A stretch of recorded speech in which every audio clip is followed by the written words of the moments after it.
नमस्कार विद्यार्थी मित्रांनो, तुमचं सर्वांचं स्वागत आहे आजच्या या अतिशय महत्त्वाच्या अशा सेशनमध्ये. नाव स्क्रीनवर तुम्हाला पाहायला भेटतच असेल, की आज आपण या ठिकाणी एक अतिशय महत्त्वाचा, अतिशय युजफुल आणि अतिशय भव्यदिव्य असा या ठिकाणी उपक्रम सुरू करत आहेत.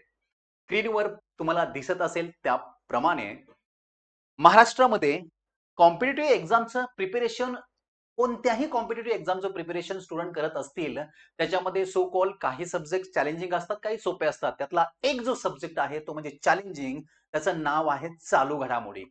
नाव हे जे चालू घडामोडी चॅलेंजिंग आहे त्याला वेगवेगळे असे कारणं आहेत, काही हरकत नाहीये. बट जिथे आपण उभा आहे तिथे तो सब्जेक्ट चॅलेंजिंग राहणार नाही आहे याची खात्री आहे. नाव हा जो चॅलेंजिंग सब्जेक्ट आहे याला अतिशय सोप्या पद्धतीनं, अतिशय एक्झाम फ्रेंडली आणि तुम्हाला एक्झाम मध्ये हा 100% मार्क्स मिळवून देणारा विषय आहे.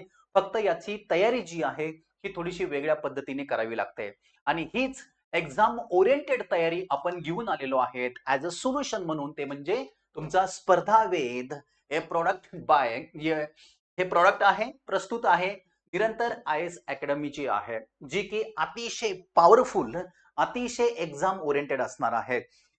सो नाव सगळ्यांना माहीत झालेलं आहे. त्यासोबतच आता 2 ते 3 मिनिटं मी तुमचे फक्त एक्स्ट्रा घेईल. मला काही अनाउन्समेंट्स करायच्या आहेत रिगार्डिंग टू दिस वन है ना, आणि नंतर आपण लगेचच आपला टाइम न घालवता त्या ठिकाणी आपण आपल्या सिरीजला सुरुवात करूया. मुद्दा क्लिअर झाला ना? मग आता सर तुम्ही सांगितलं स्पर्धा वेध जी आहे हे तुमच्या चालू घडामोडीची जबाबदारी त्या ठिकाणी स्वीकारणार आहे आणि फक्त स्वीकारणारच नाही मित्रांनो, तर ती कशी स्वीकारणार आहे? ये स्पर्धा परीक्षा, स्पर्धा वेध स्पर्धा परीक्षेसाठी चालू घडामोडीचा अचूक आणि विश्लेषणात्मक वेध आहे. इथे फक्त या ठिकाणी तुम्हाला न्यूज वाचून दाखवल्या जाणार नाही. हा, आय रिपीट, इथे तुम्हाला फक्त न्यूज वाचून दाखवल्या जाणार नाहीत, तर त्या न्यूज कशा इंटरलिंकिंग आहेत, त्याचा स्टॅटिस्टिकल पार्ट काय आहे, कॉन्सेप्ट्स काय आहेत. आज जरी न्यूज पेपर मध्ये आलेली एखादी घटना किंवा एखादी इव्हेंट किंवा एखादी न्यूज ही तुमच्या अभ्यासामध्ये तुम्हाला कुठे कनेक्ट करते? ती पूर्व परीक्षेमध्ये कनेक्ट करणार आहे, ती मुख्य परीक्षेमध्ये कनेक्ट करणार आहे, कोणत्या विषयामध्ये कनेक्ट करणार आहे आणि तिचं इम्पॉर्टन्स काय आहे, म्हणजे ती किती महत्वाची आहे किंवा किती महत्वाची नाही, या सगळ्या मल्टिपल अँगलनं आपण हा जो उपक्रम आहे हा उपक्रम या ठिकाणी हातामध्ये घेतलेला आहे. क्लिअर झाला मुद्दा सगळ्यांना? नाव आता इथे तुम्हाला डेट दिसती आहे. क्लिअर झाला मुद्दा? मला तुम्हाला काही गोष्टी क्लिअर करायच्या. हा जो मुद्दा आहे स्पर्धा वेध, याचं नाव जर तुम्ही पाहिलं तर दैनिक स्पर्धा वेध, लक्षात ठेवा, दैनिक स्पर्धा वेध 360 डिग्री सिरीज आहे. आणि तो या ठिकाणी काय सांगायचं आहे की एखादी जी न्यूज आहे ही न्यूज फक्त स्टॅटिस्टिकली लेवलला रीड करून नाही दाखवायची आपल्याला. त्या न्यूजला आपल्याला एक्झामिनरच्या अँगलनं, एक्झामिनरच्या चष्म्यामधून आपल्याला बघायचं आहे की ती न्यूज कुठे कुठे आपल्याला कनेक्ट होणार आहे. क्लिअर झाला मुद्दा? त्यामुळे ही 360 डिग्री सिरीज जी आहे, आणि ही तुम्हाला मी खरंच सांगतो, ही खरंच 360 डिग्री आहे. ही का आहे तुम्हाला एक दोन मिनिटात लगेच समजून येईल. मुद्दा क्लिअर झाला? अजून एक महत्वाची अनाउन्समेंट आहे. मग आता ही रेग्युलर चालणार का? तर शाश्वत पद्धतीने ही दैनंदिन सिरीज जी आहे ही डेली चालणार आहे. क्लिअर झाला मुद्दा? म्हणजे जशा इव्हेंट घडतील न्यूजपेपर मधून, काही गव्हर्नमेंटच्या वेबसाईट मधून वगैरे वगैरे, ज्या इम्पॉर्टन्स आपल्याला न्यूज असतील त्या न्यूज तुम्हाला रोज डेली डेली तुम्हाला त्या ठिकाणी या अभ्यासाला भेटणार आहेत. मुद्दा क्लिअर झाला? मग आता कशा भेटणार आहे? सो त्याचं सुद्धा आपण सोल्युशन सांगतोय. जसं 29 जून 26 ला काही घटना घडल्या, याचं लेक्चर मी तुम्हाला आज देतोय. आणि लक्षात ठेवा हे सेशन्स तुम्हाला आपल्या अकॅडमीच्या वेगवेगळ्या प्लॅटफॉर्मवर असणार आहेत, अर्थातच युट्यूबला पण असणार आहेत. ओके, आता युट्यूबला पीडीएफ देता येत नाहीये. युट्यूबला पीडीएफ कशी द्यायची मुलांना, नाही का? सो त्याच्यासाठी काळजी नसावी. लेक्चर तुम्हाला रोज डेली लेक्चर सायंकाळी 7:30 ते 8 वाजता युट्यूबवर आपल्या पाहायला भेटेल. डेलीची डेली लेक्चर. ओके, आणि लेक्चर संपल्यानंतर साधारणतः अर्ध्या तासामध्ये, लक्षात ठेवा, अर्ध्या तासामध्ये तुम्हाला या लेक्चरची पीडीएफ तुम्हाला आपल्या ऍपमध्ये पाहायला भेटेल, आपल्या टेलिग्राम चॅनलमध्ये पण उपलब्ध होईल आणि आपल्या व्हॉट्सअप चॅनलवर सुद्धा ही लिंक जी आहे ही या ठिकाणी उपलब्ध होणार आहे. त्यामुळं ऍज अ जेन्युनली विद्यार्थी ऍज अ सिरियस ऍस्पिरंट्स म्हणून तुमचं काम काय आहे, खाली दिलेले ज्या लिंक आहेत, डिस्क्रिप्शन मध्ये दिलेल्या ज्या लिंक्स आहेत, या लिंकला काय करायचं, जॉईन करायचं आहे आणि आपले सोशल मीडिया प्लॅटफॉर्म जे आहेत ना, हे तुमच्या फायद्यासाठी आहे. लक्षात आलं का? सो हे माझं आजच्या सेशन मधलं काय आहे, हे अनाउन्समेंट आहे. याच्या व्यतिरिक्त आता काय आहे की हे तर तुम्हाला झालं दैनंदिन, म्हणजे तुम्हाला डेलीच्या डेली काय होईल, या ठिकाणी ही सिरीज तर भेटेल. या व्यतिरिक्त तुम्हाला मंथली मासिक सुद्धा आपण अवेलेबल करून देणार आहेत. म्हणजे समजा जुलैमध्ये आहे, तर जुलै मधल्या पूर्ण घटकांचा एक मासिक काय असणार आहे, तुम्हाला त्या ठिकाणी अवेलेबल करून दिलं जाईल. अर्थातच ते मासिक ऍप मध्येच असणार आहे. ओके. सो ह्या काही महत्वाच्या अनाउन्समेंट आणि त्या मासिकाचं सुद्धा तुम्हाला एक मोठं बिग सेशन होईल. ते कसं ठेवायचं आपण ते बघूया. संडेला आपण पूर्ण महिनाभरातील काही घडामोडी आपल्याला करता येत आहेत का, सो त्या अँगलने आपल्याला काय करायचे, पूर्ण डिस्कस करायचं आहे. सो हे काही महत्वाच्या अनाउन्समेंट्स होत्या. ओके. या अनाउन्समेंट सोबतच पुढे मला तुम्हाला दाखवायचं की आपण या ठिकाणी वेगळे का आहेत. ओके. सो बघा, this is me and this is my bio or name म्हणा. ओके. चालू घडामोडी आपल्याला अपडेट घ्यायच्यात. या चालू घडामोडीमध्ये आपल्याला महाराष्ट्र आणि भारताच्या दृष्टिकोनातून सुद्धा काय करायचं आहे, याला इंटरलिंकेज करायचं आहे. सखोल आपल्याला काय करायचं आहे, विश्लेषण, लाईक कारण काय आहेत, परिणाम काय आहे, संदर्भ काय आहे, सुझाव काय आहे, तर उपाययोजना काय आहेत, महत्वाचे मुद्दे आहेत. आणि हे आपल्या आपल्या मासिकाचं हे काय आहे, सगळ्यात महत्वाचं वैशिष्ट्य आहे. ते म्हणजे कोणतं, त्या प्रत्येक न्यूजच्या शेवटी, आय रिपीट, प्रत्येक न्यूजच्या शेवटी तुम्हाला त्या घटनेवर, त्या न्यूजवर आयोगाचे म्हणजेच युपीएससी तुम्ही जे बी परीक्षा देतायत त्याच्या लेवलचे तुम्हाला क्वेश्चन्स भेटतील. ओके.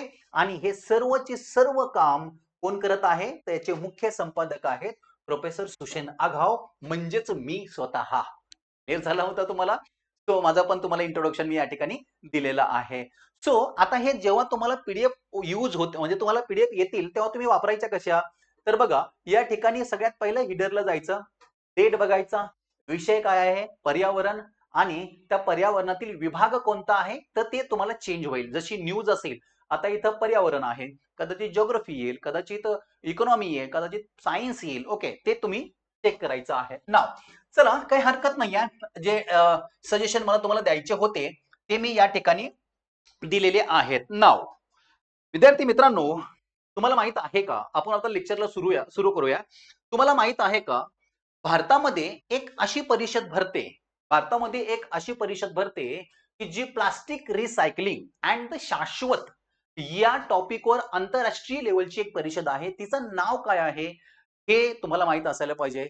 माहित असेल तर कमेंट बॉक्स मध्ये नाव लिहा, माहित नसेल तर लेक्चर जे आहे शेवटपर्यंत लिहा. त्याचं कारण असं आहे की लेक्चर संपता या टॉपिक वरचा जो अभ्यास आहे तो तुमचा क्रिस्टल क्लिअर होऊन जाईल. पुन्हा अभ्यास करायची गरज नाही आहे.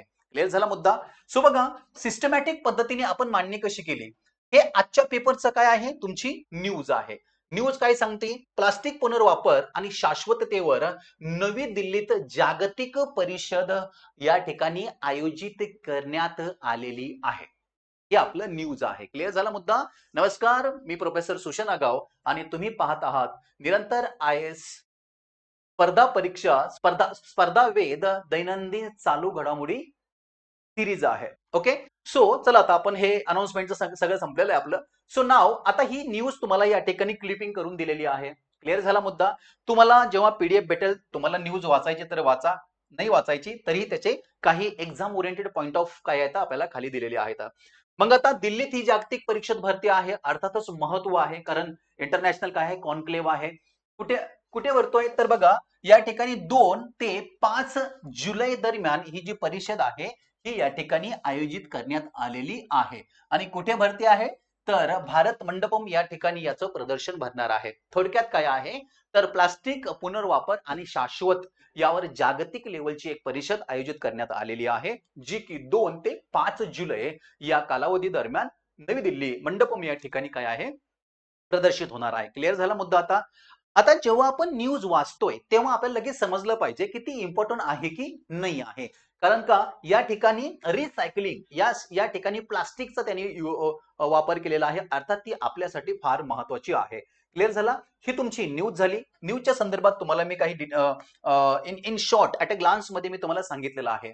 आता खरा सिलसिला इथून पुढे सुरू होतो, जो की तुम्हाला महाराष्ट्रामध्ये कोणत्याही चालू घडामोडीच्या संदर्भ पुस्तकामध्ये, शिकवणीमध्ये आणि कोणताही टीचर त्या ठिकाणी शिकवत नाही.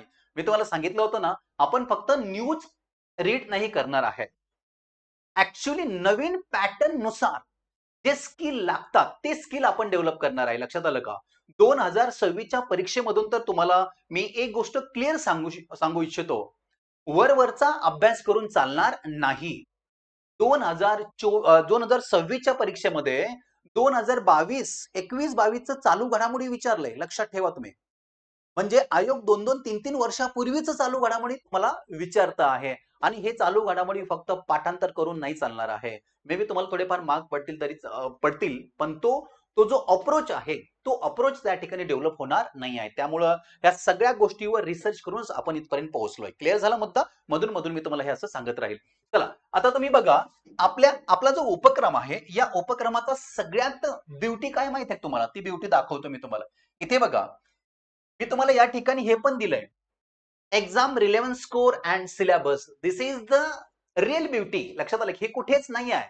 म्हणजे ही न्यूज तुम्हाला लक्षात ठेवा, ही न्यूज तुम्हाला कोणत्या कोणत्या परीक्षेमध्ये याचं वेटेज काय आहे, ही पूर्व परीक्षेला आहे की मुख्य परीक्षेला आहे, हे सुद्धा या ठिकाणी मी तुम्हाला दिलेलं आहे. याचा अर्थ काय, की एकदा फोकस लागला की फोकसनी काम झालं पाहिजे.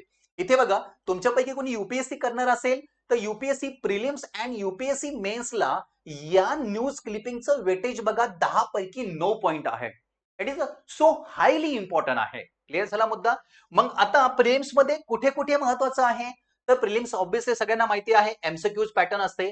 मग पर्यावरण, प्लास्टिक कचरा मॅनेजमेंट म्हणजे प्लास्टिक वेस्ट मॅनेजमेंट याच्यासाठी आहे. जीएस 3 मध्ये, मेन्स मध्ये जीएस 3 ला या ठिकाणी तुमचा पर्यावरण आहे, सर्क्युलर इकॉनॉमी आहे आणि सस्टेनेबल डेव्हलपमेंट आहे. याच्या संदर्भात ही क्लिपिंग खूप महत्वाची आहे.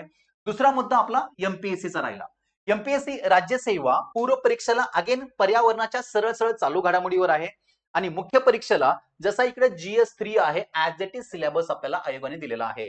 आणि शेवटी चालू घडामोडीचा जो भाग आहे कोणता, संयुक्त परीक्षा गट ब आणि गट क याला प्री आणि मेन्सला सुद्धा ऍज अ पर्यावरण, चालू घडामोडी आणि फॅक्ट्स बेस्ड क्वेश्चन या ठिकाणी जास्त असतात.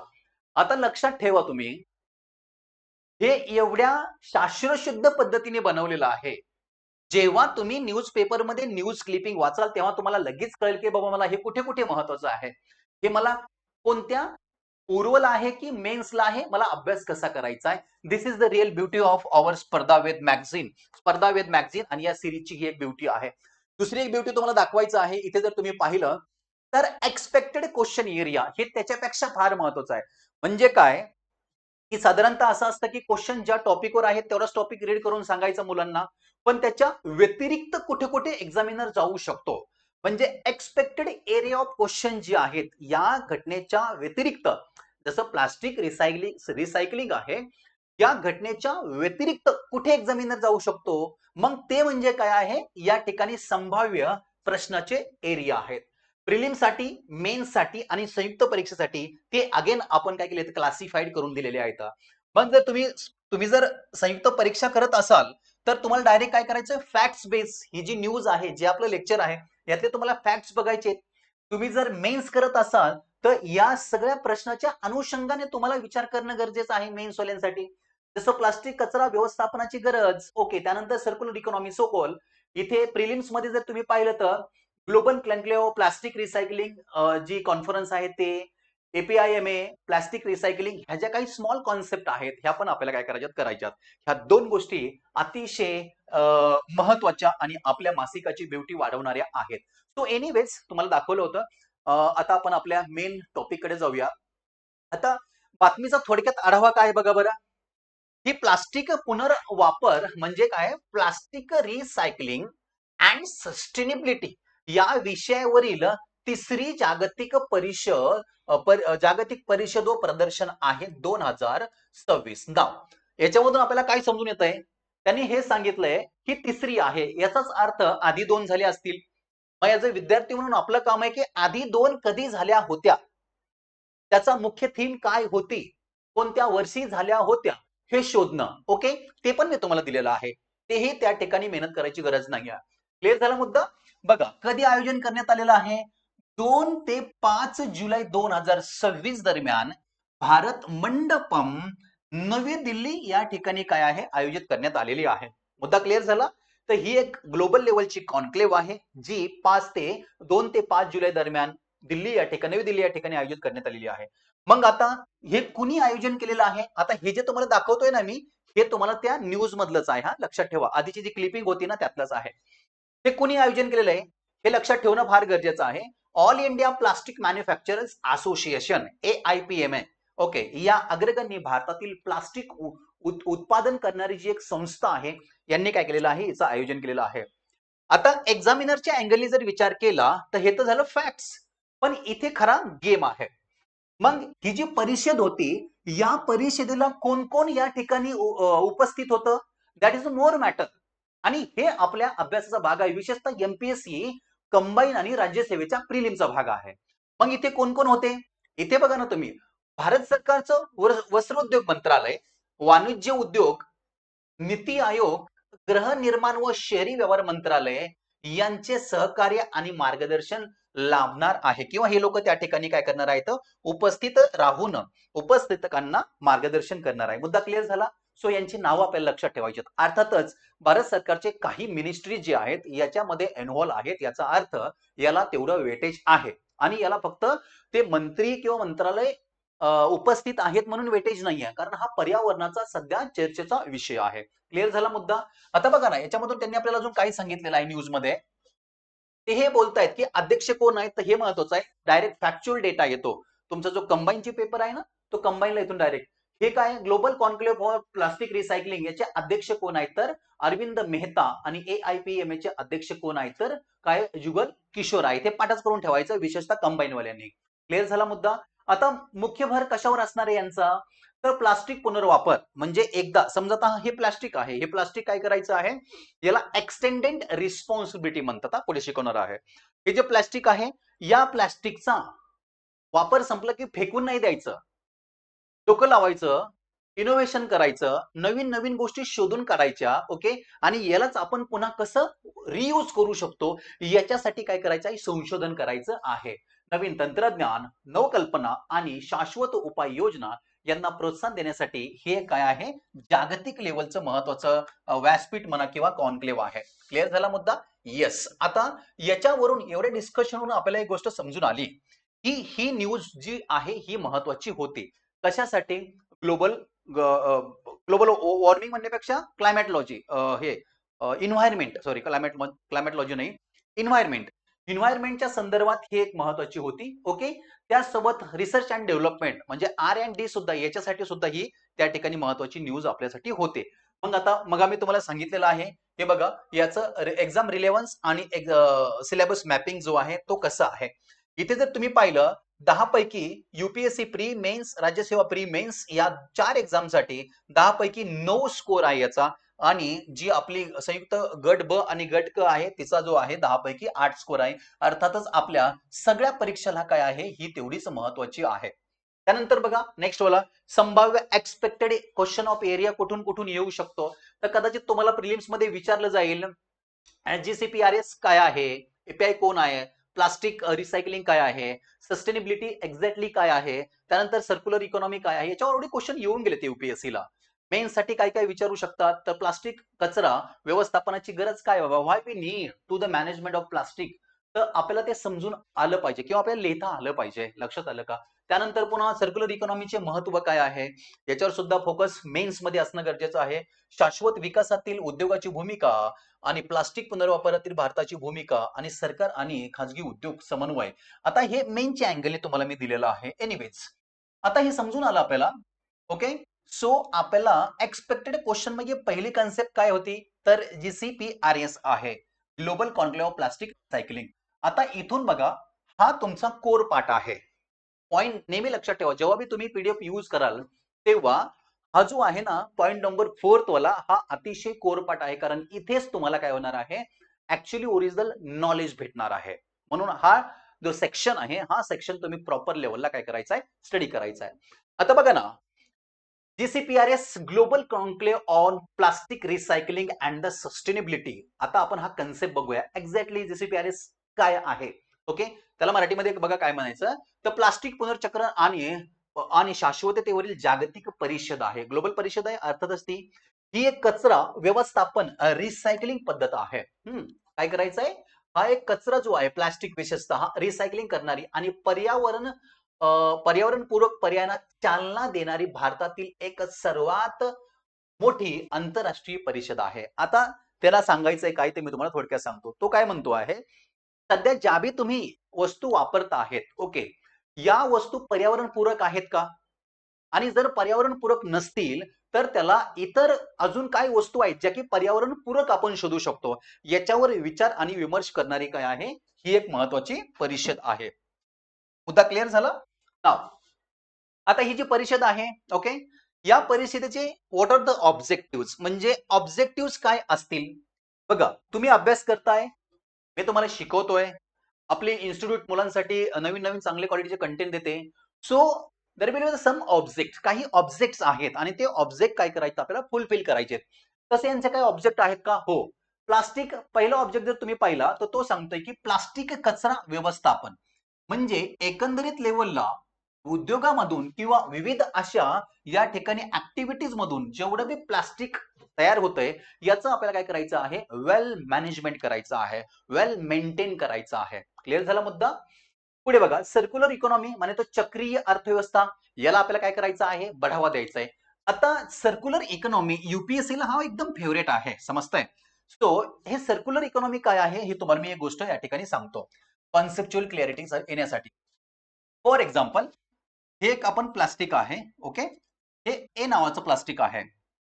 हे प्लास्टिक आपण बनवलं, कंपनीत बनवून या ठिकाणी जो कंझ्युमर आहे म्हणजे उपभोक्ता आहे, समजतंय, उपभोक्ता आहे, या उपभोक्त्याकडे गेलं, या उपभोक्त्याने याला वापरलं, ओके, आणि वापरून काही दिवसानंतर याची कॅपॅसिटी कमी झाली, तर तर याने काय केलं माहितीये, हे फेकून दिलं, याने या ठिकाणी काय केलं, फेकून दिलं. ऍक्च्युली मग इथून सुरू झालेला सिलसिला प्रोडक्शनचा इथे येईपर्यंत संपला, समजतंय. पण सर्क्युलर इकॉनॉमी काय म्हणते, ज्या ठिकाणावर म्हणजे ऍज अ कच्चा माल हा वापरून पक्का माल केला, पक्का माल वापरून कंझ्युमरची नीड कंप्लीट झाली आणि पुन्हा अगेन त्याची क्षमता संपली ना, तर तो पुन्हा फेकून न देता किंवा पर्यावरणामध्ये डम न करता, लक्षात ठेवा फार महत्वाचं आहे, पर्यावरणामध्ये तो डम नाही करायचा आहे, ऍज अ पुन्हा कच्चा माल म्हणून काय करायचा, पुन्हा इथे आणायचा आहे उत्पादनाच्या पहिल्या टप्प्यावर. ओके, म्हणजेच याच्यावरून काय झालं, एक सायकल पूर्ण झालं. निसर्गातला कच्चा माल वापरला, वस्तू बनवल्या, वस्तूवरून आपली उपभोग जी आपल्याला ज्याची गरज होती ती गरज आपण काय केलेली आहे, भागवलेली आहे, त्याची क्षमता संपली, क्षमता संपून त्याला आपण पुन्हा उत्पादनाच्या प्रक्रियेमध्ये अगेन पुन्हा त्याला काय केलेलं आहे, या ठिकाणी रिटर्न आणलेला आहे. That means the first stage of काय आहे, प्रोडक्शन, या ठिकाणी त्याला आपण आणलेलं आहे. यालाच म्हणायचं सर्क्युलर इकॉनॉमी. नाव द सर्क्युलर इकॉनॉमी जी आहे, या सर्क्युलर इकॉनॉमीचा फायदा काय, तुम्ही जर पाहिलं तर मिनिमम वेस्टेज आहे, समजतं. आता समजा हा रिमोट आहे, हा रिमोट जेव्हा बनला, याचं प्लास्टिक आपण वापरलं, हा आला खराब झाला, समजा मी फेकून दिला, ओके, सो याच्यामुळे काय होणार आहे, तर याच्यामुळे त्या ठिकाणी पर्यावरणाचा हानी होणार आहे. मग हे काय करायचं, कलेक्ट करायचं, ओके, इथून पुन्हा इथे आणायचं, याच्यावर प्रक्रिया करायची आणि अगेन पुन्हा नवीन प्रोडक्शनला काय करायचं, यूज करायचं आहे. मुद्दा क्लिअर झाला सगळ्यांना? सो याला म्हणायचं सर्क्युलर इकॉनॉमी, जी की अलीकडच्या काळामध्ये प्रत्येक सरकारासाठी महत्वाची आहे. हा त्याचा दुसरा काय आहे, बेनिफिट ऑब्जेक्ट आहे. पर्यावरणपूरक पर्याय, बायोडिग्रेडेबल, म्हणजे एकदा उत्पादन घेतलं की ते असं हजारो वर्ष टिकलं नाही. आता प्लास्टिकचं एक्झाम्पल जर तुम्ही पाहिलं तर प्लास्टिकला विघटन होण्यासाठी हजारो वर्ष लागतात, समजतंय. मग ते बायोडिग्रेडेबल, आता आपण बघा ना, जे आपण मार्केटमधून सामान आणतो ना, तर त्या ज्या कॅरी बॅग असतात किंवा आपण त्याला म्हणतो पिशव्या असतात, त्या बायोडिग्रेडेबल असतात, त्या प्लास्टिकच्या नाही. आणि कंपोस्टेबल प्लास्टिक सारख्या शाश्वत पर्यायांना काय करायचं आहे, प्रोत्साहन द्यायचे. आता हे 3 ऑब्जेक्ट फुलफिल करण्यासाठी ही काय आहे, आपली एक महत्वाची असणारी कॉन्क्लेव्ह आहे. सो आय होप की तुम्हाला ही गोष्ट समजून आली असेल. नाव मग आता ही जी कॉन्क्लेव्ह आहे, याचं ऑर्गनायझर कोण कोण आहेत, तर आपण जसं न्यूज मध्ये पाहिलं होतं, all India plastic manufacturers association ही एक ऑर्गनायझर आहे आणि chemical and the petrochemical manufacture association ह्या दोन संघटना काय आहेत याच्या मुख्य आयोजक आहेत. क्लिअर झाला का मुद्दा सगळ्यांना? मग आता ही जी परिषद आहे या परिषदेचे काही महत्वाचे वैशिष्ट्य काय, स्वरूप कसं आहे? तर बघा, ही परिषद काम कसं करते, तर ह्या परिषद काम करण्याचं की फीचर बघा, प्रदर्शन, एक्झिबिशन काय करते, भरती आहे. म्हणजे जर एखादा नवीन शोध लावला असला तर ती लोकांना समजायला पाहिजे ना, तर प्रत्यक्षात डेमो त्या ठिकाणी अवेलेबल असतो लोकांसाठी. सो एक्झिबिशनच्या माध्यमातून काय करते, हे काम करते. चर्चासत्र, बघा मी तुम्हाला सांगितलं, जे एकदम निष्णांत लोक आहेत, जे काय म्हणतो आपण त्यांच्या त्यांच्या सेक्टरमध्ये जबरदस्त लेवलला ते नॉलेज ठेवतात, अशा लोकांना हायर करायचं आणि त्या कॉन्क्लेव्ह मध्ये काय करायचं, मार्गदर्शन करायला लावायचं. इथे पण जर तुम्ही पाहिलं, बघा, ऑटोमोटिव्ह, इलेक्ट्रॉनिक्स अँड फार्मास्युटिकल यासारख्या विविध क्षेत्रातील जे तज्ञ आहेत या तज्ञाला या ठिकाणी पाचारण करण्यात येतं आणि मार्गदर्शन करण्यासाठी सांगितलं जातं. ईपीआर, एपीआर म्हणतो ही संकल्पना बघा, ईपीआर एक्सटेंडेड प्रोड्युसर रिस्पॉन्सिबिलिटी आहेत. एखाद्या कंपनीच्या मालकानं जर ह्या कंपनीच्या मालकानं जर हे रिमोट तयार केलं असेल तर याची एक्सटेंडेड काय आहे, रिस्पॉन्सिबिलिटी आहे. जेव्हा हे खराब होईल तेव्हा त्या तो कंपनीची पॉलिसी असायला हवी की ती कंपनी याला पुन्हा काय करेल, रिटर्न घेईल आणि त्याच्यावर प्रक्रिया करेल. मुद्दा क्लिअर झाला? सो हे काही 3 महत्वाचे त्याचे काय आहेत, महत्वाचे की फीचर्स एस्पेक्ट्स आहेत. नाव मग मी तुम्हाला एक प्रश्न विचारला होता, या वर्षीची जर तिसरी परिषद असेल, अर्थातच याच्या आधी काय आहेत, तर 2 परिषदा झालेल्या आहेत. क्लिअर? बघा आता हे पण आपण, कारण 2-2, 3-3 वर्षाचे जर प्रश्न येत असतील तर आपल्याला ते करणं गरजेचं आहे. आपण जर त्याला सोडून दिलं तर मग एक्झामिनर आपला गेम करणार, लक्षात ठेवा. मग पहिली कधी झाली होती? 2024 ला. अगेन तिथेच झाली होती. प्लास्टिक पुनर्वापर आणि शाश्वतता, सर्क्युलर इकॉनॉमी तिचा उद्देश होता. दुसरी कधी झाली होती? 2025 ला झाली होती. त्याच ठिकाणी झाली होती. त्याचा मुख्य विषय काय होता, तर रिसायकलिंग टेक्नॉलॉजी, शाश्वत उत्पादन आणि सर्क्युलर इकॉनॉमी. तिन्ही ठिकाणी काय आहे, सर्क्युलर इकॉनॉमीला त्यांनी काय केलेलं आहे, वेटेज दिलेलं आहे. मुद्दा क्लिअर झाला सगळ्यांना? बघा, आणि तिसरी जी आता आपण ज्याची चर्चा करतोय ती आहे या ठिकाणी नवी दिल्लीला भरलेली, जिचा की sustainable plastic, green technology and the plastic recycling हा मुख्य उद्देश आहे. हे लक्षात ठेवा. 3 सुरुवात कधी झाली रे, तर सुरुवात झाली 24 ला, त्यानंतर दुसरी 25 ला, तिसरी 26 ला. क्लिअर? आता परीक्षेसाठी काही महत्वाच्या गोष्टी आहेत ज्या लक्षात ठेवायच्या. आता जीसीपीआरएस म्हणजे काय, तर ग्लोबल कॉन्क्लेव्ह ऑन द काय आहे, plastic recycling and the sustainability.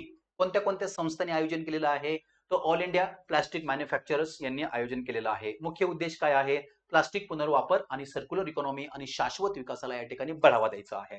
ही झाली आपली कॉन्सेप्ट मधली पहिली कॉन्सेप्ट जी आपल्या न्यूजवर आधारित होती.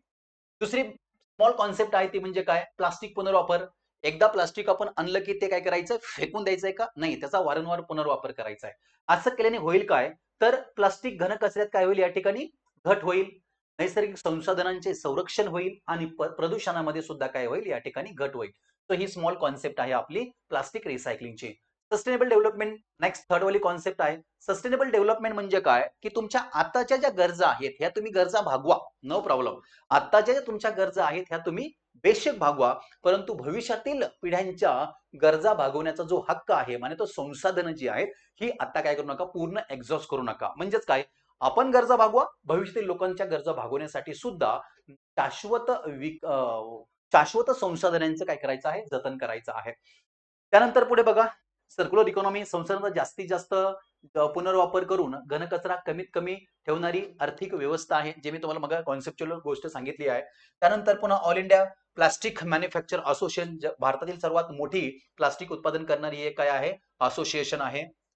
तर हे तुमचे काय होते, आतापर्यंतच्या स्टॅटिक डेटा होता. म्हणजेच काय, की आम्हाला एक न्यूज समजली, त्या न्यूजच्या आजूबाजूला, लक्षात आलं का, आता तुम्ही विचार करा की उद्या जरी कसा जरी प्रश्न आला तुम्हाला, तरी सुद्धा याच्यावर तुम्ही आरामसे सॉल्व्ह करू शकता. हे झालं तुमचा कोर पार्ट, हे झालं प्युअर नॉलेज. नाव आता पुढे एक महत्वाचं आहे, ऍप्लिकेशन. जेव्हा ऍप्लिकेशनचा मुद्दा येतो, तुम्हाला समजून आलं global conclave on the plastic recycling आणि सस्टेनेबिलिटी काय आहे. मग याचा भारताच्या सोबत काय कनेक्शन आहे मित्रांनो, याचं महाराष्ट्राच्या संदर्भात तुम्ही काय कनेक्शन लावू शकता, दॅट इज मोर इम्पॉर्टंट. आणि आत्ताच्या परीक्षा जी आहेत ना, ह्या तुम्हाला हेच मागतायत. नॉलेज असून फायदा नाही. ऍप्लिकेशन करू शकता का, येस ना, तर मग तुम्हाला जास्त मार्क आहेत. नाव आता या संकल्पनेमध्ये भारताचं कनेक्शन काय आहे, इंडियाचा अँगल काय आहे, भारतासाठी का महत्वाची, बघा, प्लास्टिक पुनर्वापराला चालना मिळेल. म्हणजेच काय, भारतामध्ये जो मेजर इश्यू आहे वेस्टेज मॅनेजमेंट, आणि ह्या वेस्टेज मॅनेजमेंटनी एक खूप मोठं रौद्र रूप धारण केलेलं आहे. मग जर आपण असं केलं, म्हणजे ही कॉन्क्लेव्ह जी आहे याच्यानुसार जर आपण वागलो किंवा रिसायकलिंग केलं किंवा आपण सर्क्युलर इकॉनॉमीला जास्त बढावा दिला, तर भारतामध्ये जो वेस्टेज मॅनेजमेंटचा जो इश्यू आहे तो काय होईल, या ठिकाणी कमी होईल. शाश्वत उत्पादनाला या ठिकाणी प्रोत्साहन भेटेल का, तर येस, त्यासाठी तो पण एक फायदा आहे. सर्क्युलर इकॉनॉमी मजबूत होण्यास मदत होईल का अर्थातच येस. पर्यावरणपूर्वक पर्यावरणपूरक औद्योगिक विकासाला चालना भेटेल का, येस. इंडस्ट्रियल सेक्टर कमी नाही होऊ द्यायचं, इंडस्ट्रियल सेक्टर वाढवायचं, पण हानी होता कामा नये. So these are the benefits to India. मग आता हे जर बेनिफिट्स आपल्याला यूज करायचे असतील, मग याच्यामध्ये असणारे चॅलेंजेस पण असणार आहेत ना. सो बिना चॅलेंजेसचा काही विषयच नाही आहे. मग याच्यामध्ये चॅलेंजेस कोणते कोणते आहेत आपल्याला, प्लास्टिक कचऱ्यांचे वाढते प्रमाण. जरी असं असलं, जरी या दोन ग्लोबली कॉन्क्लेव्ह जरी भरल्या असल्या, तरी पण प्लास्टिक कचऱ्याचं जे काही साम्राज्य आहे ते काही कमी होताना कुठे या ठिकाणी दिसत नाही आहे. हे एक चॅलेंज आहे. पुनर्वापरासाठी आवश्यक पायाभूत सुविधांचा अभाव आहे का, हो. म्हणजे कंपनी असं बोलणार, हा बाबा, आता एखाद्या उत्पादनाची कंपनी आहे ती मला बोलणार की हा आम्ही घेतो, पण त्या कंपनीकडे तेवढं स्टोरेज करण्याची कॅपॅसिटीच नाही आहे, म्हणजे त्यांच्याकडे तेवढे स्टोरेजच नाही आहे. तो इन्फ्रास्ट्रक्चरचा मेजर इश्यू आहे, चॅलेंज आहे. जनजागृतीचा, भाई, एखादा व्यक्ती जुनं देऊन नवीनच घेतो ना, जुनं देऊन जुनं तर घेणार नाही. ओके. सो अवेअरनेस जी आहे, हे अवेअरनेस होणं हे काय आहे या ठिकाणी महत्वाची गोष्ट आहे. These are the challenges. मग याच्या संदर्भात कोणत्या कोणत्या संस्था महत्वाच्या बघा बरं. तर ऑल इंडिया प्लास्टिक मॅन्युफॅक्चरिंग आहे, त्यानंतर नीती आयोग. आता बघा, इथे नीती आयोग आला म्हणजे हा काय आहे, आपल्या अभ्यासासाठी फार महत्वाची गोष्ट झाली बरं का, लक्षात ठेवा. नीती आयोग याच्यावर सुद्धा रिपोर्ट सादर करणारच आहे येणाऱ्या काळात. वाणिज्य उद्योग मंत्रालय, वस्त्र उद्योग मंत्रालय आणि गृह निर्माण आणि शहरी मंत्रालय हे सुद्धा काय आहे, IMP आहे. त्याचं कारण आहे की शहरी भागामध्ये मोठ्या प्रमाणावर हा वेस्टेज मॅनेजमेंटचा डम्पिंगचा प्रश्न या ठिकाणी तयार झालेला आहे. क्लिअर झाला मुद्दा. सो हे मी तुम्हाला इंडियन अँगलच्या संदर्भात सांगितलं. व्हॉट अबाउट अस, आपण महाराष्ट्रामध्ये राहतो आणि MPSC सुद्धा देतो आपण. ओके. सो महाराष्ट्राचा अँगल काय असू शकतो याच्यामध्ये बघा. महाराष्ट्रासाठी महत्व का आहे, महाराष्ट्र हा देशातील प्रमुख प्लास्टिक उत्पादन राज्यापैकी एक आहे. मेजर लेवलला आपण इथे प्लास्टिक उत्पादन करतोय. पुनर्वापर उद्योगाला चालना मिळू शकते आणि त्याच्यामुळे काय होईल, या ठिकाणी घनकचरा जो आहे, घनकचरा या ठिकाणी कमी होईल आणि सर्क्युलर इकॉनॉमीला काय होईल, या ठिकाणी बढावा भेटेल. हे आपल्यासाठी असणारे काही महत्व आहे. उदाहरणार्थ बघा, मुंबई, पुणे, नाशिक, छत्रपती संभाजीनगर येथे प्लास्टिकचे मोठ्या प्रमाणावर प्रोडक्शन होतं आणि त्या ठिकाणी मोठ्या प्रमाणावर प्लास्टिक रियूज वापराला काय होते, या ठिकाणी मोठ्या प्रमाणावर चालना देण्याचं कार्य आजही सरकार करत आहे, आपण सगळेच करत आहेत. क्लिअर झाला मुद्दा. सो इंडियन अँड महाराष्ट्राचा अँगल प्रत्येक तुमच्या न्यूज मध्ये येणं अतिशय महत्वाची गोष्ट आहे, बरं लक्षात ठेवा. हे आपण या ठिकाणी समजून घेतलंय ना. आता या ठिकाणी न्यूज तर आपली संपलेली आहे. म्हणजेच न्यूज आपण 360 डिग्रीने काय केलेली आहे, या ठिकाणी कव्हर केलेली आहे. जाता जाता प्रत्येक न्यूजच्या शेवटी हे तुम्हाला मी हे लक्षात ठेवण्यासारखे मुद्दे जे आहेत, की टेकअवे जे आहेत ते तुम्हाला लक्षात ठेवायचे एक्झामच्या अँगलनं. GCPRS हे काय आहे, 26 global conclave on the plastic recycling and the sustainability. ही काय आहे, जागतिक शाश्वततेवरील एक काय महत्वाची कॉन्फरन्स आहे. 2 ते 5 जुलै 2026. माझ्यासोबत तुम्ही रिव्हिजन सुद्धा करणं आहे. 26 जुलै दरम्यान भारतामध्ये नवी दिल्ली या ठिकाणी त्याचं आयोजन करण्यात आलेलं आहे. All India manufacturing and manufacturers association ही याची एक प्रमुख काय आहे, या ठिकाणी संस्था आहे आणि भारतातील इतर महत्वाचे जे काही मंत्रालय आहेत, हे मंत्रालय काय करणार आहेत, तर प्रमुख मार्गदर्शकाची भूमिका बजावणार आहेत. त्याचे अध्यक्ष कोण आहेत ते पण मी तुम्हाला सांगितलेलं आहे. मुख्य भर कशावर असणार आहे, तर प्लास्टिक पुनर्वापर आणि शाश्वत विकास आणि सर्क्युलर इकॉनॉमी यांना प्रोत्साहन देण्यावर आहे ना. आता इथे ना, इथे फार महत्वाची गोष्ट आहे, तुम्हाला प्रत्येक न्यूज मध्ये या ठिकाणी पाहायला भेटेल. एक्झाम लिंक जी आहे, UPSC व MPSC परीक्षेसाठी plastic waste management, circular economy, sustainable development आणि रिसायकलिंग टेक्नॉलॉजी यावर काय आहे, कॉन्सेप्च्युअल क्लिअरन्स तुम्हाला येणं गरजेचं आहे. तुम्ही जर PYQ ओपन करून जर पाहिले तर तुम्हाला याच्या क्वेश्चन डायरेक्ट आलेले सुद्धा पाहायला भेटतील.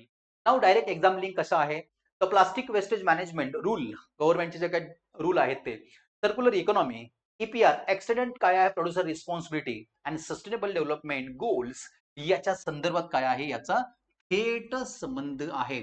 SDG नंबर 12, 13, 14 आणि काय आहे 15. अर्थातच 15 जो आहे हा इनडायरेक्टली आहे. याच्यावर डायरेक्ट काय आहे याचा संबंध आहे. क्लिअर झाला मुद्दा माय डिअर फ्रेंड्स. नाव आपल्याला एक क्लिपिंग जी आहे ही एक क्लिपिंग किती महत्वाची आहे, एक न्यूज किती महत्वाची आहे आणि त्या न्यूजचं आपण काय केलेलं आहे 360 अँगलनं सविस्तर लेवलला काय केलेलं आहे डिस्कशन केलेलं आहे.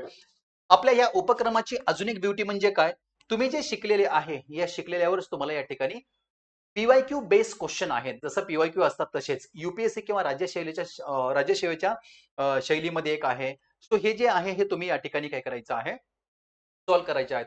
क्वेश्चन नंबर पहिला जर तुम्ही पाहिला बघा, जी जीसीपीआरएस 2025 चे आयोजन म्हणजेच इथं 2025 नाही आहे, इथे 2026 चे आयोजन भारत मंडप येथे करण्यात आलेले आहे. मंडपो येस बरोबर आहे का? तर हो बरोबर आहे. या परिषदेचे आयोजन एमआयपीएन केलेले आहे का? हो बरोबर आहे. 3 या परिषदेचा मुख्य विषय हा प्लास्टिक रिसायकलिंग व सस्टेनेबल डेव्हलपमेंट हा आहे का? तर येस हे सुद्धा बरोबर आहे. आन्सर नंबर याचं डी आहे. ओके असायला पाहिजे. नाव आता महत्त्वाच्या गोष्टी आहेत. हे जे क्वेश्चन आहेत हे क्वेश्चन अर्थातच तुमच्यासाठी या ठिकाणी दिलेले आहेत. तुम्ही क्वेश्चन या ठिकाणी बघून घ्या. 2-3 क्वेश्चन तुम्हाला राज्यसेवा किंवा यूपीएससीच्या बेसवर असतील आणि 3-4 क्वेश्चन तुम्हाला कंबाईन गट ब आणि गट क याच्या बेसवर तुम्हाला या ठिकाणी पाहायला भेटतील. ओके सो अशा पद्धतीने खाली बघा तुम्हाला त्याचे आन्सर्स पण दिलेले आहेत. ओके पण आन्सर लगेच बघू नका. तुमच्यासाठी ऍज अ विद्यार्थी म्हणून या उपक्रमातील सगळ्यात बेस्ट ऑप्शन काय असेल तर ते हे पेज आहे. या पेजवर आतापर्यंत जेवढं आपण डिस्कशन केलेलं आहे या सर्व डिस्कशनचा काय आहे तर या ठिकाणी ऍज अ रॅपिड फायरनी रिव्हिजन साठी हा इन्फोग्राफ आहे. लक्षात ठेवा सगळ्यांनी पहिलं जे लेक्चर होत आहेत ते प्रॉपर लेवलला समजून घ्यायचं. ओके लेक्चर समजून घेतल्यानंतर स्वतःच्या नोट्स पण काढायचे, एक नोटबुक बनवा, नोट्स पण काढायचे आता. आणि हा जो पेज आहे ना हा पेज मात्र सगळ्यांनी काय करायचा आहे या ठिकाणी आपल्याला स्टडी करायचा आहे. क्लिअर झाला मुद्दा सगळ्यांचा.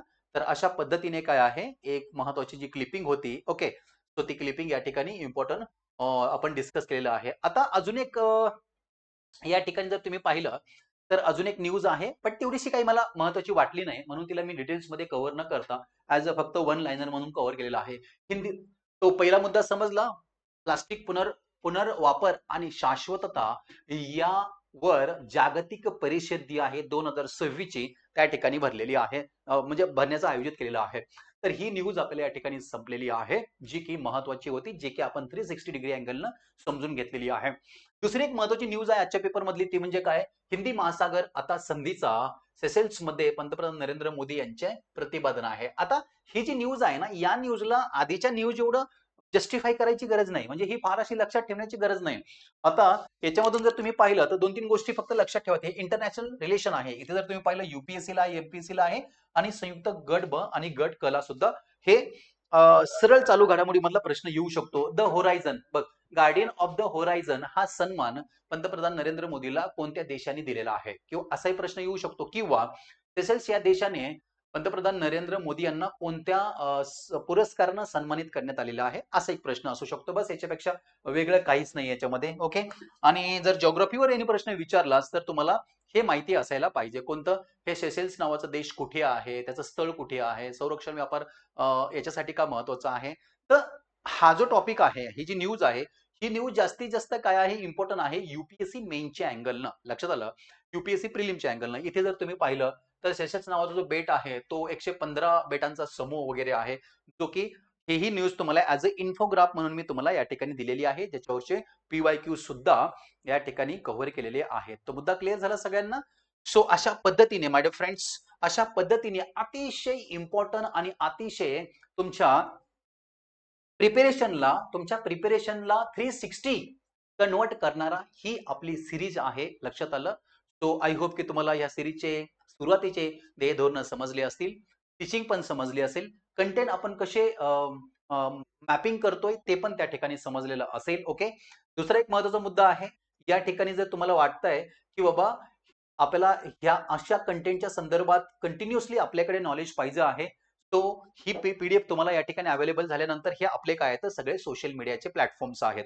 ओके सो तुम्हाला पीडीएफ आता लेक्चर तर समजा युट्यूबला जाईलच. ओके पण पीडीएफ साठी तुम्हाला युट्यूबला देण्याची ती काही व्यवस्था नाहीये पीडीएफ, नाहीतर आपण पण दिली असते. ओके सो पीडीएफ तुम्हाला उपलब्ध होण्यासाठी पहिले तर तुम्ही हे सगळे क्यूआर काय करायचे इथं या ठिकाणी स्कॅन करायचे इथं. तुम्हाला डेली तुम्हाला हे अपडेट्स इथे भेटतील.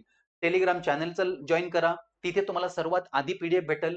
त्यानंतर इंस्टाग्रामला सुद्धा तिथे पण तुम्हाला काय होईल, या ठिकाणी याच्या रील्स पाहायला भेटतील. आणि इथे मात्र जे ऍप आहे, ऍपला सगळ्यांनी डाउनलोड करून ठेवा, कारण या ठिकाणी आपले विविध असे कोर्सेस आहेत. काही फ्री सुद्धा आहेत. ओके.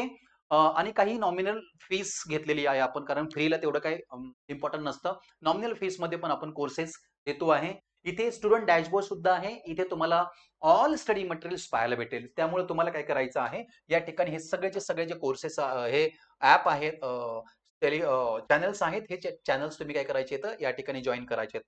कुणाला काही जर डाऊट असेल तर या नंबरवर तुम्ही काय करायचं आहे, या ठिकाणी व्हॉट्सअप करा किंवा या ठिकाणी कॉल सुद्धा करू शकता. सकाळी 9 वाजल्यापासून तर रात्री 9 वाजेपर्यंत या नंबरवर तुम्हाला काय केलं जाईल, या ठिकाणी तुमच्या प्रश्नाची असणारी जे काही समस्या आहेत, या समस्याचे समाधान जे आहे तुमचं या ठिकाणी केलं जाईल. तो अशा पद्धतीने हा आपला सिलसिला आपण या ठिकाणी स्टॉप म्हणजेच थांबवण्याचा या ठिकाणी टाइम झालेला आहे. माय डिअर फ्रेंड्स, इम्पॉर्टंट गोष्ट ही आहे की जसं तुम्ही पाहिलंय की तुम्ही याच्या अशा पीडीएफ सुद्धा काढू शकता. ओके, बट लगेच प्रत्येकाच्या पीडीएफ काढायची गरज नाही. पहिलं तुम्ही त्याला ऍप मध्ये स्टडी करा. ओके, आणि तुमच्या स्वतःच्या नोट्स सुद्धा येऊ द्या. मंथली तुम्हाला मॅगझिन तर त्या ठिकाणी अवेलेबल करून दिलंच जाणार आहे. तो वर्षाचे 365 दिवस ही सिरीज जी आहे कंटिन्यू चालू राहील. त्याच दिवशी ही सिरीज बंद असेल ज्या दिवशी न्यूजपेपरला आपल्या एक्झामसाठी काही महत्त्वाचे न्यूज नसतील. Otherwise all day every day काय असणार आहे, ही क्लिपिंग जी आहे, क्लिपिंगची न्यूज तुम्हाला त्या ठिकाणी डेली अभ्यासासाठी या ठिकाणी अवेलेबल करून देण्यात येईल. फक्त तुमचं काम आहे, तुमच्या समस्या, तुमचे काही इश्यूज, अभ्यासा संदर्भात असणारे इश्यूज काय करायचे तर माझ्यापर्यंत किंवा अकॅडमीपर्यंत या ठिकाणी घेऊन यायचे आहेत. निस्वार्थपणे आणि निर्विवादपणे या ठिकाणी तुम्हाला मदत नक्कीच केली जाईल. सो असं अशा अशा त्याचबरोबर आपलं हे जे लेक्चर आहे, या ठिकाणी आपलं लेक्चर संपल्याचं असं जाहीर करतो की आपली दैनिक स्पर्धावेध 360 सिरीज तुम्हाला कशी वाटते आहे, याच्यातून तुम्हाला कसा अनुभव येत आहे. तुमचे अनुभव हे माझ्यासाठी काय आहेत, म्हणजे तुमचे अनुभव माझ्यासाठी म्हणण्यापेक्षा तुमच्यासाठीच काय आहेत, रोड मॅप ठरणार आहेत. त्यामुळं फक्त पीडीएफ आली आणि आपण लगेच त्याच्यावर काय म्हणतो आपण त्याच्यावर ताव मारला म्हणजे आपलं काम झालं असं नाहीये. तुमचे जे काही फीडबॅक्स आहेत ते फीडबॅक्स मला या ठिकाणी पाहिजे आहेत. ओके, म्हणजेच आपला अजून तुमच्या मागणीनुसार किंवा अजून तुम्हाला कसं समजेल याच्यानुसार आपण काय करूया, याच्यामध्ये बदल करूया. क्लिअर झाला मुद्दा? सो अशा पद्धतीने आपली दैनिक स्पर्धावेध 360 डिग्री येणाऱ्या काळात तुमच्या ध्येय सिद्धीसाठी निश्चितच काय होईल, या ठिकाणी थोड्या का होईना पण प्रमाणामध्ये निश्चित हातभार लावेल याची मला अशी मला अपेक्षा आहे. त्यासोबतच तुम्ही सुद्धा या पद्धतीने अभ्यास कराल. तुम्हाला जर लेक्चर आवडला असेल किंवा तुम्हाला या लेक्चर मधून काही भाग उपयुक्त वाटला असेल तर या ठिकाणी व्हिडिओला लाईक सुद्धा करायचा आहे, सबस्क्राईब पण करा, ताकी लगेच तुम्हाला नोटिफिकेशन येतील आणि तुमचा जो अभ्यास मित्र आहे किंवा मैत्रीण आहे त्यांना सुद्धा हे सेशन्स जे की फ्री मध्ये आपण देतो आहे, जे जे त्यांच्या अभ्यासामध्ये काय करते त्यांना हेल्पफुल ठरतील, त्यांना सुद्धा काय करायचं आहे तुम्हाला या ठिकाणी शेअर करायचं आहे. हा, रोज संध्याकाळी तुम्हाला 7:30 ते 8 वाजता वन्स अगेन आय अनाउन्स. तो रोज संध्याकाळी 7:30 ते 8 वाजता लेक्चर तुम्हाला त्या ठिकाणी अवेलेबल पाहायला भेटेल. आणि लेक्चर अपलोड झाल्यानंतर साधारणतः 1 तासामध्ये म्हणजे 8:30 ते 9 रोज तुम्हाला काय होईल, ही पीडीएफ जी आहे ही पीडीएफ आपल्या ऍपमध्ये, आपल्या टेलिग्राम चॅनलमध्ये आणि आपल्या व्हॉट्सअप चॅनलमध्ये ही तुम्हाला पीडीएफ काय होणार आहे, अवेलेबल होणार आहे. Okay, so once again I wish you all the best सगळ्यांना. तोपर्यंत आपण उद्याच्या सेशनमध्ये बघूया नवीन न्यूज आपल्यासाठी काही घेऊन येते का. तोपर्यंत सातत्यपूर्ण अभ्यास करा. Discipline and consistency in order to your success. Okay, so thank you so much. धन्यवाद. जय हिंद. आपण भेटूया नेक्स्ट सेशनला. तोपर्यंत तुम्ही तुमची काळजी घ्या आणि अभ्यास मात्र या ठिकाणी रेग्युलर चालू राहू द्या. थँक्यू.